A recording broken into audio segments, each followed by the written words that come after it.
Back in 1974, a 9-year-old girl straight up stole the hearts of millions of Americans.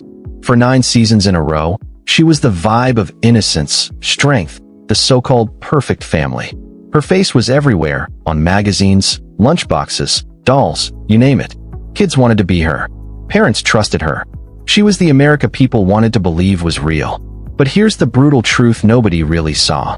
Behind that iconic smile and those perfectly neat braids, a little girl was slowly fading away.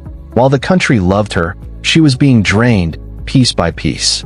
Adopted when she was just 1 day old, orphaned at 11, turned into a product before she even knew what being a kid meant. And when the cameras stopped rolling, when America moved on to the next big thing, the crash was so savage that not even decades of fame could save her.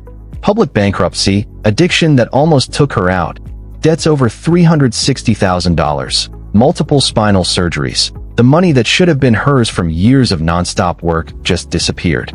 So how did America's favorite TV girl end up completely broken? What happens when you give up your whole childhood just to make everyone else happy, but nobody even checks if you're happy? Why did the people who were supposed to protect her leave her again and again? And is it even possible to rebuild your life when everything you were got stolen from you? Before we answer that, we gotta go all the way back, because Melissa Gilbert's story didn't start on some shiny stage. It started in a hospital nursery, with a 1-day-old baby being handed to strangers. And that first abandonment shaped every bit of pain that came after. From the second Melissa opened her eyes, she was already living somebody else's script. Paul and Barbara Gilbert weren't her biological parents, but for years they were the only family she knew. Her adopted father, Paul, was warm, funny, the kind of guy who could make anyone laugh, but he struggled to keep his own life together. Her mother, Barbara, was classy and ambitious, a former dancer who totally understood how beauty and performance worked in Hollywood. But the Gilbert home wasn't the safe, happy place it looked like. Paul and Barbara's marriage was falling apart because of money problems and personal drama. By the time Melissa was still a toddler, they split. At just 2 years old, she had already gone through her first major loss, her father disappearing from everyday life. Paul tried to stay close, visiting when he could, bringing gifts and laughs. But in 1976, when Melissa was only 11, he suddenly died from a stroke. That loss hit hard.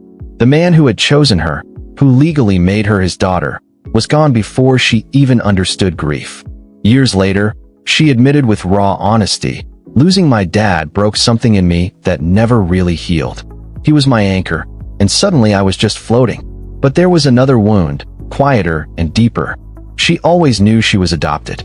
Her parents told her early, making it sound special, like she was chosen. But as she got older, the missing pieces about her biological parents became a constant question. Who were they? Why didn't they want her? Was something wrong with her? These thoughts haunted her in the silence between auditions and applause. The need to be wanted, to prove she deserved love, became the engine behind everything she did. Barbara, now raising her alone, saw opportunity in her daughter's expressive face and natural charm. Hollywood was ruthless, but it was also a place where a talented kid could make serious money. By the time Melissa was 5, she was already going to auditions. Bright lights, cameras, directors yelling, pressure to smile on cue, cry on command, basically be whatever adults needed. She booked her first commercial at 6, then another, and another. Guest roles came after.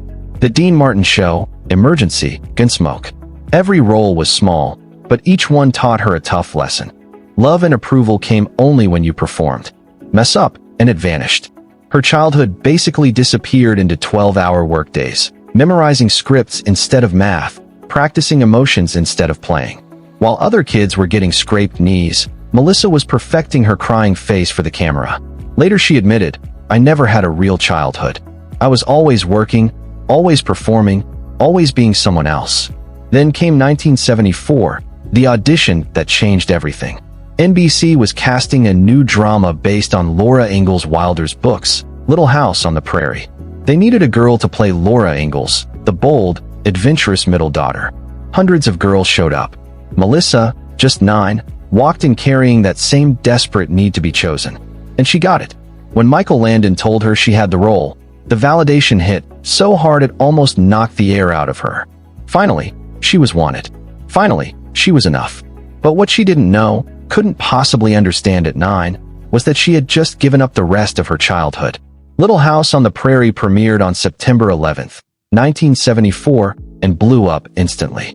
Families across America sat together every week watching the Ingalls family deal with hardship, love, and life lessons. And right in the middle was Melissa Gilbert, with bright eyes and a contagious smile, playing Laura so real that people believed she actually was her. The success was insane. Top 10 ratings, Emmy nominations, magazine covers, merchandise, fan mail flooding in. Strangers stopped her on the street for hugs and photos. She was adored. But behind the scenes, it was a grind. Long days from before sunrise till after sunset. Scripts, marks, emotional scenes on demand. Michael Landon was brilliant but intense. One minute he was caring, the next he was strict and cold. For Melissa, who had lost her father, his approval became everything. She later said, "I would have done anything to make Michael proud. I needed him to see me. I was starving for a father's love." The pressure never stopped. Tutors squeezed in schoolwork between scenes. Lunch breaks meant more studying. Nights were fittings, rehearsals, promotions. Weekends weren't rest, just more preparation. And through all of it, she smiled. She told the media she loved every second because that's what America's sweetheart was supposed to do. But inside, she was breaking. The lines between Melissa and Laura blurred. Off camera, she didn't know who she was. The brave pioneer? The obedient actress? The abandoned baby? The famous star? By 13, she had spent half her life pretending. She mastered performance, but never learned how to just be a kid. No dances, no sleepovers, no normal teenage stuff.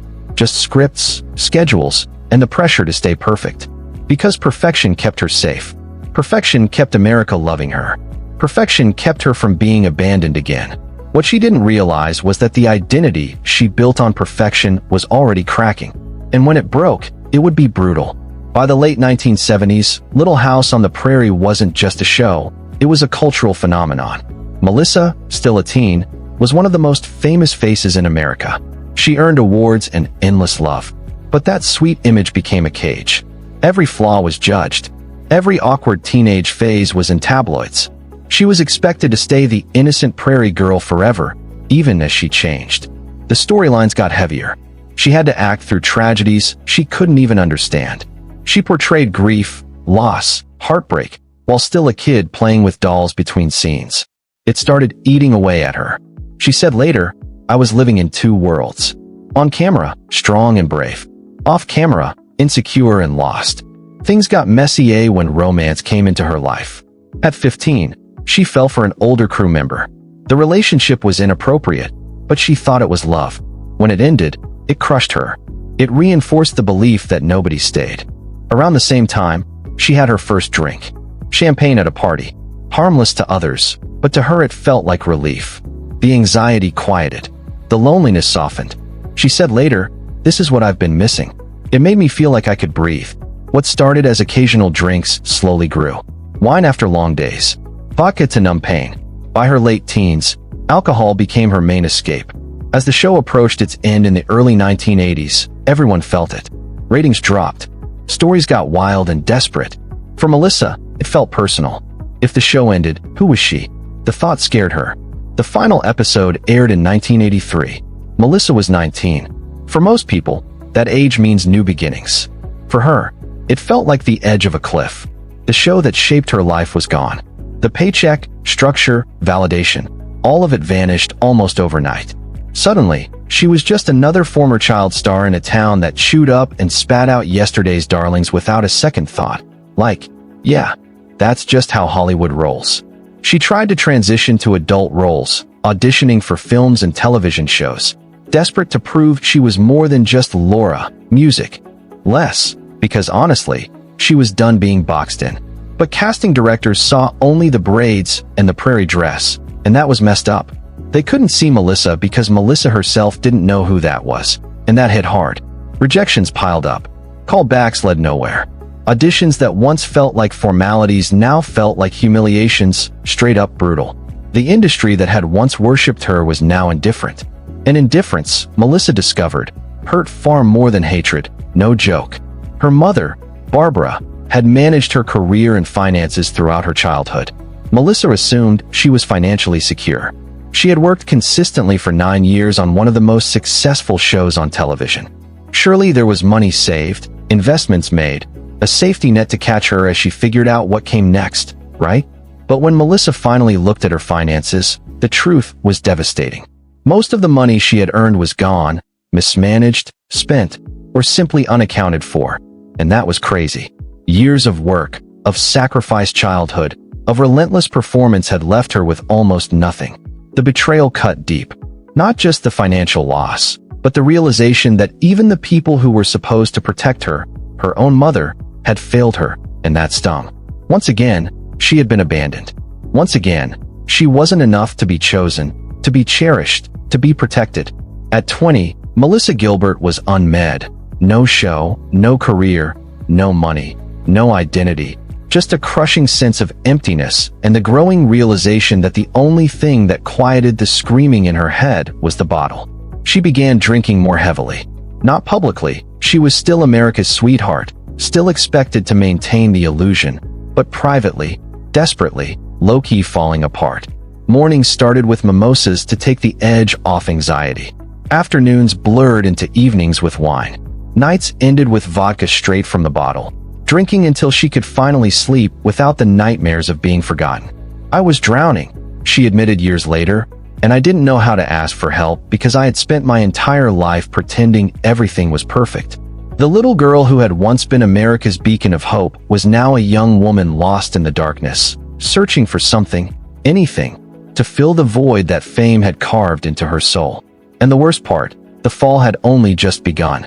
The cracks that started in childhood were now fractures, and soon they would become a chasm that nearly swallowed her whole. In the wreckage of her post-Prairie years, Melissa Gilbert did what so many lost souls do. She searched for salvation in the arms of someone else, because yeah, that felt easier. If she couldn't find identity in her career, perhaps she could find it in love. Perhaps being chosen by a man could fill the void that fame had left behind. In 1988, at 24 years old, Melissa married Beau Brinkman, an actor she had met during an audition. The relationship moved fast, fueled more by desperation than genuine connection. Beau was charming, attentive, and most importantly, he wanted her. For Melissa, that was enough.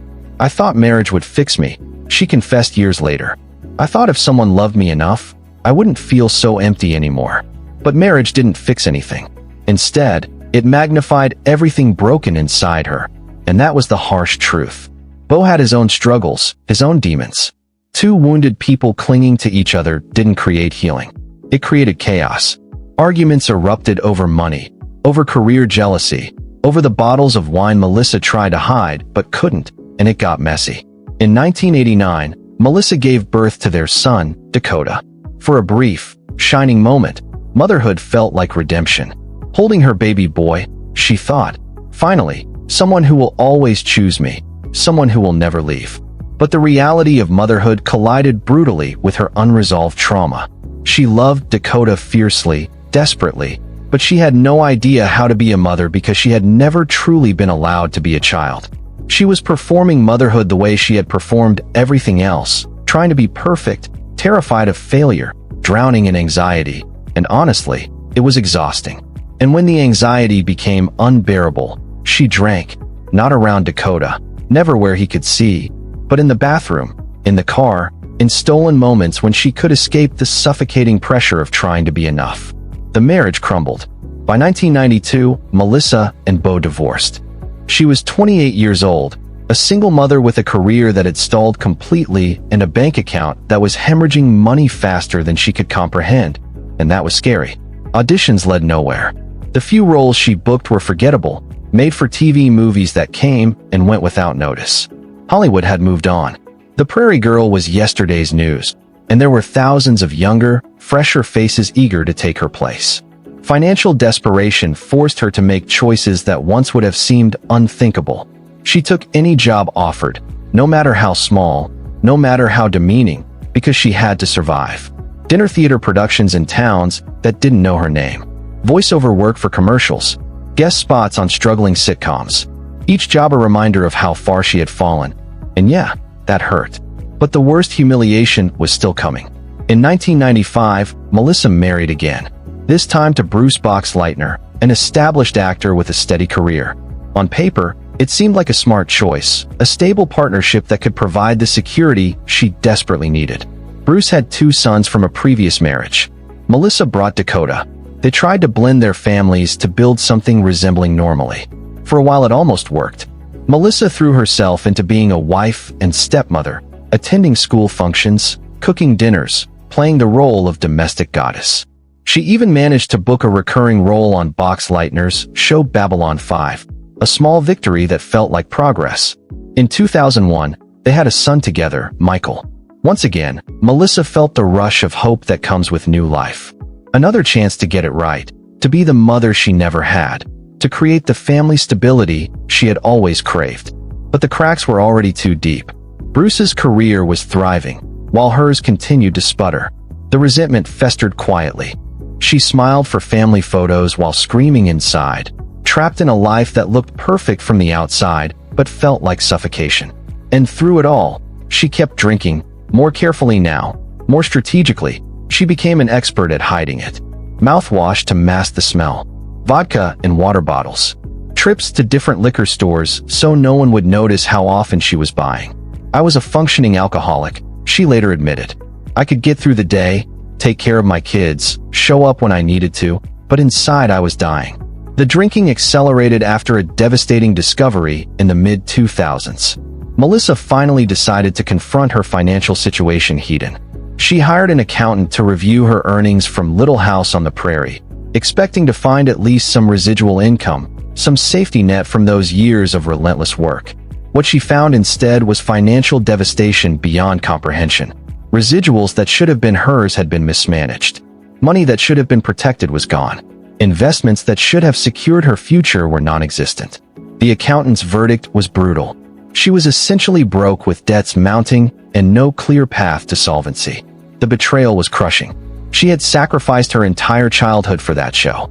She had given everything, performed through exhaustion and grief and confusion, believing that at least she was building something secure. But there was nothing. She had been abandoned again, this time by the very industry that had promised her the world. Desperation drove her to bankruptcy. In 2009, Melissa Gilbert filed for Chapter 11 bankruptcy protection, publicly declaring debts of over $360,000. The filing became public record, splashed across tabloids and gossip sites. America's beloved Laura Ingalls was broken, and the subject of cruel mockery, and that was savage. The shame was annihilating. Every headline felt like another confirmation of what she had always feared. She wasn't enough. She had failed. She was worthless. Her marriage to Bruce disintegrated under the weight of financial stress, resentment, and her spiraling alcoholism. By 2011, they separated. The divorce was finalized in 2011, and once again, Melissa found herself alone, staring into an abyss that seemed to have no bottom. At 47 years old, she had 2 failed marriages, 2 sons watching their mother struggle, no career, no money, and an addiction that was consuming her from the inside out. She had lost everything that she thought defined her. The fame, the family, the financial security, all of it gone. Friends who witnessed this period described Melissa as a ghost, physically present but emotionally absent, going through the motions of living while dying inside. She would show up to her kids' events with a smile plastered on her face. But behind closed doors, she was unraveling. There were nights she drank until she blacked out, waking up hours later with no memory of what had happened, terrified of what she might have done, what her children might have seen. There were days she couldn't get out of bed, paralyzed by depression, so heavy it felt like drowning on dry land. "I hit rock bottom so many times I lost count," she confessed. "Each time I thought, this is it. This is as low as I can go. And then I'd fall further." The turning point came not with a dramatic intervention or a sudden epiphany, but with a quiet, devastating moment of clarity. It was late 2011. Melissa was alone in her small rented apartment, the kind of place she never imagined living in after years in Hollywood mansions. She looked around at the empty bottles she had tried to hide, at the bills she couldn't pay, at the phone that rarely rang anymore. And for the first time in decades, she stopped performing. She stopped pretending. She stopped trying to be Laura Les or America's sweetheart or the perfect wife, or the flawless mother. She just sat with the truth. "I'm an alcoholic," she said out loud to the empty room. "I'm broken and I can't do this anymore." It wasn't heroic. It wasn't inspiring. It was surrender. The complete, music, total, devastating surrender of a woman who had spent her entire life fighting to be chosen, to be loved, to be enough, and had finally, mercilessly run out of fight. But sometimes surrender is where survival begins.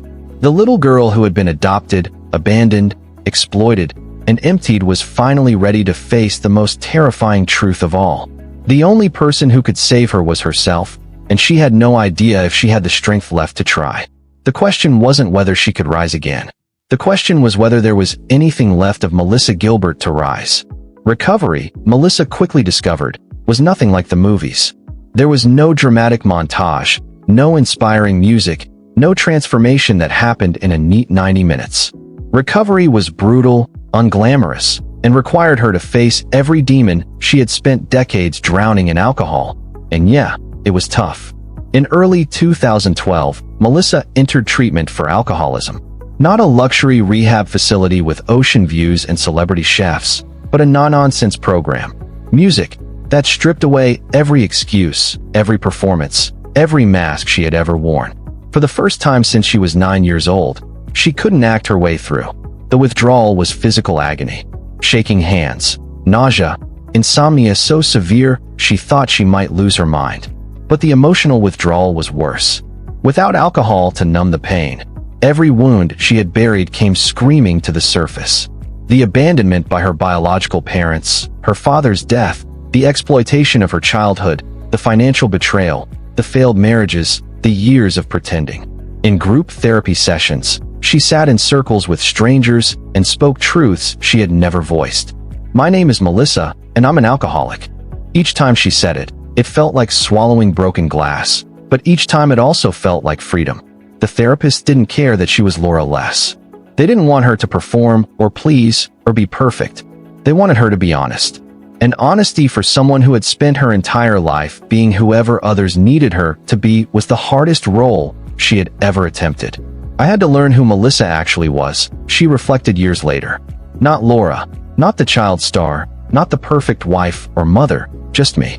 And I had no idea who that was. The journey of self-discovery was painful and often lonely. She had to face the hard truth that she had used people the same way she had been used, chasing validation instead of real, genuine connection. She had to say sorry to her sons, Dakota and Michael, for all the times her addiction made her emotionally distant, for not always being the mom they truly deserved. "Those talks with my boys almost broke me," she admitted, "but they had to happen. I couldn't move on without owning the damage I caused." Slowly, painfully, one brutal day at a time, Melissa started rebuilding. Not her career, not her public image, but herself. She showed up to AA meetings like her life depended on it, because honestly, it did. She found a therapist who helped her unpack the trauma from her childhood. She began journaling, writing down her thoughts and feelings without worrying if any of it sounded good or dramatic. And somewhere in that messy process, she met Timothy Busfield. Timothy was an actor and director, best known for his role on 30-something. He had his own baggage, his own failed marriages, his own battles. But he was kind, steady, and most importantly, he really saw Melissa. Not the icon, not the prairie girl everyone thought they knew, but the complicated, flawed, healing woman trying to put her life back together. Their relationship grew slowly, carefully. Melissa was scared, terrified of repeating the same old toxic patterns, scared of using love like a quick fix for wounds that needed real healing. But Timothy was patient. He didn't try to rescue her or play hero. He just stayed beside her. "Tim was the first person who loved me for who I actually was," Melissa said. "Not who I pretended to be, not who the world wanted me to be, just me, messy, broken, and trying." They got married in 2013. It was a small, intimate ceremony with family and close friends. No tabloids, no magazine deals, no flashy nonsense. Just two people choosing each other, scars and all. For Melissa, it was eye-opening. Love didn't have to be a performance. It could be a real partnership. But even as her personal life got more stable, new struggles showed up. In 2015, Melissa started having intense pain in her neck and back. Years of physical work on Little House, doing stunts without proper safety, decades of tension and stress in her body, it all caught up with her. The diagnosis was rough. Multiple herniated discs in her neck and spine, nerve damage, degenerative issues that would only get worse. Surgery wasn't optional. It was necessary. In 2016, Melissa had her first spinal surgery. It was complicated and risky. There was a real chance she could lose mobility, deal with constant pain, or face serious complications. The irony wasn't lost on her. She had survived addiction, bankruptcy, and public humiliation, only to have her body start breaking down. I was scared out of my mind, she admitted. But I also knew I had fought way too hard to quit now. The surgery worked, but recovery was brutal. Months of physical therapy, relearning how to move without triggering pain, accepting her body would never be the same again. And just when she thought she was getting better, more problems popped up. In 2019, she needed another surgery, then another. Each one drained her strength. Each one reminded her how fragile life really is. Some days the pain was so bad, she could barely get out of bed. Some days the old voice telling her to numb everything with alcohol came back, loud and tempting. But she didn't drink. Not once. She went to meetings. She called her sponsor. She leaned on Timothy. She kept fighting. "Every day I stay sober is a win," she said. "Some days that's all I've got, and that has to be enough." Through all that pain, something unexpected happened. A new career, not as an actress, but as a writer and advocate. In 2009, right before her bankruptcy, Melissa released her first memoir, Prairie Tale. The book was raw, honest, and didn't sugarcoat anything about her childhood or struggles. It connected deeply with readers. People who grew up watching her saw their own struggles in her story. Former child stars reached out, thankful someone finally told the truth about the real cost of early fame. Melissa realized her real story, not the polished version, actually had power. She started speaking openly about child actor rights, about financial protections, about the exploitation still happening in Hollywood. She testified before lawmakers, pushing for change. "If my pain can protect even one kid from what I went through," she said, "then maybe it meant something." She wrote more books, each one peeling back more layers of the myth people believed about her childhood. She directed theater, finding joy in creating without the pressure of being in front of cameras. She embraced aging, refusing cosmetic procedures, letting her face show her life. "These lines tell my story," she said, pointing to her face. "Every scar, every wrinkle, every gray hair proves I survived. Why would I erase that?" By her mid-50s, Melissa had built something she had never truly had before. A life that was actually hers. Not famous like before, but respected. Not rich, but stable. Not perfect, but real. She still went to AA every week. She still saw her therapist. She still had hard days when the past felt heavy as hell. But she also had Timothy, steady and solid. She had her sons, now grown, who forgave her and felt proud of the woman she became. She had purpose beyond performing. The change wasn't dramatic or flashy. It was slow, painful, and earned through thousands of small choices to be honest, vulnerable, and present. The little girl who spent her whole life trying to be chosen finally learned to choose herself. And in that choice, she found something more valuable than fame ever gave her: peace. Today, in 2025, Melissa Gilbert is 60 years old.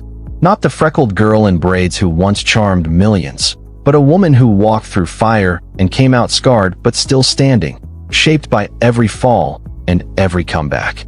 She lives quietly now, away from Hollywood's nonstop spotlight. Her home is simple, filled with books, photos of her grandchildren, and the comfort of a life built on authenticity, not applause. Timothy is still by her side, a relationship that lasted because it was built on truth, not show. Her body still carries the marks of everything she went through. Chronic pain from multiple spinal surgeries is part of her everyday life. Some mornings getting out of bed is a struggle, negotiating with a spine that refuses to forget years of stunts, stress, and survival. Reading glasses are now a constant. The eyes that once read scripts under bright lights have aged too. But when she talks about her life, there's no bitterness, only clarity. "I spent 50 years trying to be someone I wasn't," she said. "The last 10 I've spent learning to be myself, and honestly, that's been harder and more rewarding than anything I ever did on camera." Her legacy goes far beyond Little House on the Prairie. Melissa became a strong voice for child actor rights, using her platform to push for laws protecting young performers. She testified before Congress demanding stronger financial protections. She mentored young actors, warning them about the emotional cost of early fame and teaching them how to protect who they are before the industry consumes them. She wrote openly about the dark side of child stardom, refusing to let Hollywood hide behind nostalgia. "If my story stops even one child from being used the way I was," she said, "then every painful moment was worth it." Her work helped bring real change. California's Coogan Law, meant to protect child actors' money, was strengthened partly because of her activism. Other states followed. Conversations about exploitation in entertainment shifted, and Melissa's voice played a huge role. But maybe her greatest legacy is simply surviving in an industry that chews up child stars and spits them out. Melissa Gilbert chose to live. She chose recovery when giving up would have been easier. She chose honesty when performance was all she knew. She chose growth when staying broken would have been easier. She still attends AA, 15 years sober now. She knows addiction is a lifelong fight, but she also knows she's stronger than the bottles that once controlled her. Every sober day is a victory, proof that the abandoned, exploited, drained little girl refused to disappear. When people ask what she wants to be remembered for, Melissa doesn't mention fame. She doesn't talk about ratings or popularity. "I want people to know you can be shattered and still become whole again," she said quietly. "That your past doesn't have to control your future. That it's never too late to choose yourself, fight for yourself, and become who you were meant to be." The little girl who was adopted, who became America's daughter, who lost herself in addiction and pain, finally found what escaped her for 50 years. The freedom to just be Melissa. Not Laura, not a child star, not a warning or comeback story. Just a woman who survived, learned, and turned pain into purpose, proving redemption isn't a destination, it's a daily choice. Her story reminds us fame fades, but courage lasts. The greatest role we'll ever play isn't on a screen, but in the quiet moments when we keep fighting, keep healing, keep growing. And a legacy built on authenticity, not applause, never disappears. Share your thoughts below. Subscribe for more untold stories and join us in honoring not just icons, but the real, imperfect humanity inside them. Because in every scar, in every moment of surrender that turned into strength, Melissa Gilbert shows us the ultimate truth. The bravest thing we can do is not to be perfect, but to be.